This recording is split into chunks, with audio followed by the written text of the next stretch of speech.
Have you ever wondered why we're still fascinated by stories of gods and monsters that were told thousands of years ago? I mean, think about it.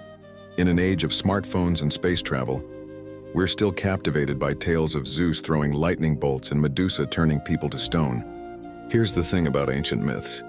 They're not just entertaining bedtime stories. They're like mirrors reflecting the deepest parts of who we are as humans. Take the story of Icarus, for example. A young guy who flew too close to the sun, ignoring his father's warnings only to crash into the sea. Sound familiar? It's basically a 3,000-year-old version of every time we've let our ego get the better of us. Or consider the myth of Sisyphus, eternally pushing a boulder up a hill only to watch it roll back down. In our modern world of endless emails, deadlines, and to-do lists, doesn't that feel a little too real? These ancient Greeks might have been onto something. And let's talk about Pandora. You know, the woman who opened a box she wasn't supposed to and released all the world's evils? But here's the part people often forget.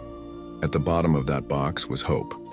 Even today, when we face global challenges like climate change or political division, isn't hope still what keeps us going? These myths were never just stories. They were ways of understanding the world, our relationships, our struggles, and our triumphs.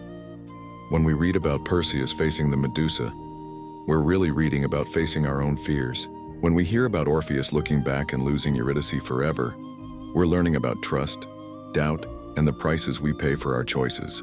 The reason these myths have survived for thousands of years isn't because they're just good stories. It's because they're our stories. They speak to universal human experiences that haven't changed since ancient times. Love, jealousy, ambition, fear, hope. These emotions are as relevant today as they were when these tales were first told around ancient fires. So next time you hear an ancient myth, don't just think of it as some dusty old story. Think of it as a conversation across time, telling us that despite all our technological advances and modern complications, the core of what makes us human hasn't changed all that much. Maybe those ancient storytellers understood us better than we think.